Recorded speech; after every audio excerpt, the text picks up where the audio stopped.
Nommez-le, réclamez-le, prenez-le. Chapitre 1. La clé principale pour une percée.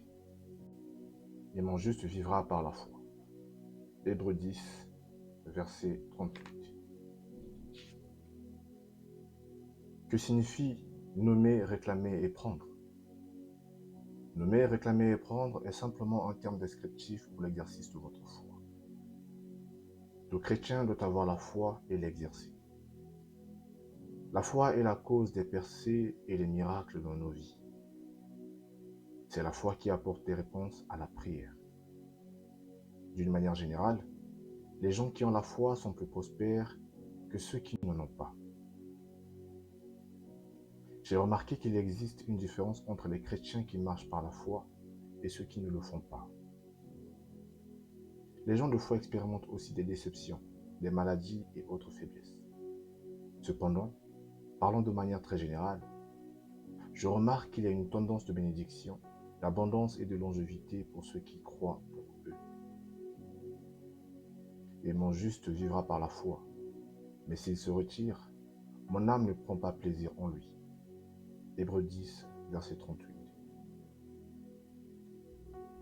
Dieu dit que si vous vous détournez de la foi, vous ne lui serez pas agréable.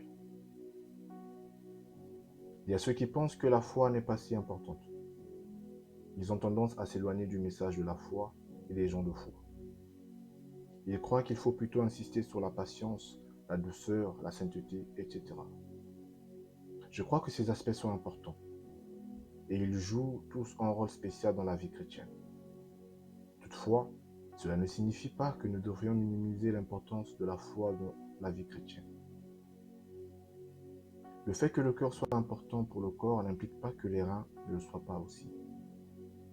Tous les deux sont importants et tous deux ont un rôle particulier à jouer. La foi est une vertu très particulière qui a un rôle clé à jouer dans la vie de chaque chrétien. La Bible dit que sans la foi, il est impossible de plaire à Dieu. Or, sans la foi, il est impossible de lui être agréable, car il faut que celui qui s'approche de Dieu croie que Dieu existe et qu'il est le rémunérateur de ceux qui le cherchent. Hébreux 11, verset 6. Il est intéressant de noter que la Bible ne dit pas que sans l'amour, il est impossible de plaire à Dieu. La parole de Dieu ne dit pas que sans la paix, il est impossible de plaire à Dieu. La Bible est très claire à ce sujet. Sans la foi, il est impossible de plaire à Dieu. La foi d'Abraham en Dieu a été considérée comme un acte de justice. Abraham crut qu'El Shaddai pouvait lui donner un enfant dans sa vieillesse. Abraham avait ses défauts. Il mentit au sujet de sa femme et la livra à 2 reprises à des rois incrédules pour leur plaisir. En dépit de ses mensonges et de son comportement lâche, Abraham plaisait à Dieu parce qu'il avait foi en ses commandements. Peut-être que selon vos critères, Abraham aurait été disqualifié. Peut-être qu'à vos yeux, Abraham n'était pas un homme bien. Mais il était un grand homme aux yeux de Dieu. Sa grandeur était le résultat de sa foi. Et ayant la pleine conviction que ce qu'il promet, il peut aussi l'accomplir. C'est pourquoi cela lui fut imputé à justice. Romains 4, les versets 21 et 22. Cher ami chrétien, Dieu est heureux, impressionné et satisfait quand vous croyez en lui. Quand vous croyez que Dieu vous guérira, Dieu est heureux. Quand vous croyez que Dieu vous fera prospérer, Dieu est motivé. Quand vous croyez que votre percée est en route, Dieu est vraiment content de vous. Lorsque vous avez la foi que vous vivrez longtemps, vous incitez Dieu à prolonger votre vie. Quand vous croyez que Dieu vous donnera l'accroissement et l'abondance, vous touchez les profondeurs d'El Shaddai. Vous l'amenez à déverser le lait de ses bénédictions dans votre vie. Je vous vois marcher dans les grandes bénédictions de Jéhovah. Je vous vois jouir d'une vie abondante en Dieu. Je vous vois délivré de toute maladie et infirmité. Je vois le pouvoir des malédictions briser dans votre vie. Je vois que Dieu est content de vous parce que vous croyez en lui. À partir d'aujourd'hui, Ne doutez jamais d'une portion quelconque de la parole de Dieu. Reconnaissez que vous êtes le champion dont il parle. Recevez le message de prospérité, de guérison et d'abondance.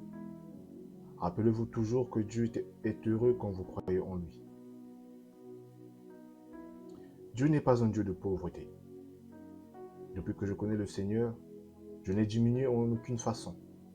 Je n'ai jamais lu dans la Bible qu'il y ait mentionné la diminution, l'échec, les rétrogressions et les limitations. Je ne vois que l'abondance, la promotion et la délivrance de mes ennemis. Je vois Dieu m'élever chaque jour. Dieu ne vous a pas appelé à Christ pour vous faire régresser et vous déshonorer. Il vous a amené à Christ pour vous élever et vous établir dans une vie abondante. Jésus est venu afin que nous ayons la vie et que nous soyons dans l'abondance.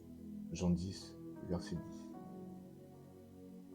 Jésus bénit les gens de foi.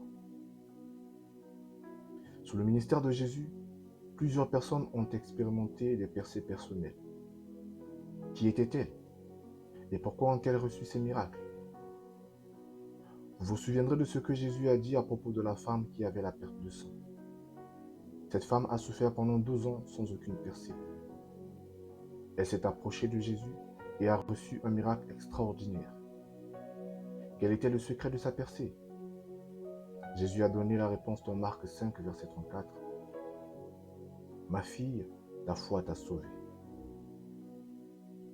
Bartimée l'aveugle recouvra la vue miraculeusement. C'était un homme bruyant qui troublait le culte. Mais Jésus l'a remarqué et l'a guéri. Quel était son secret? Son secret était la foi en Dieu.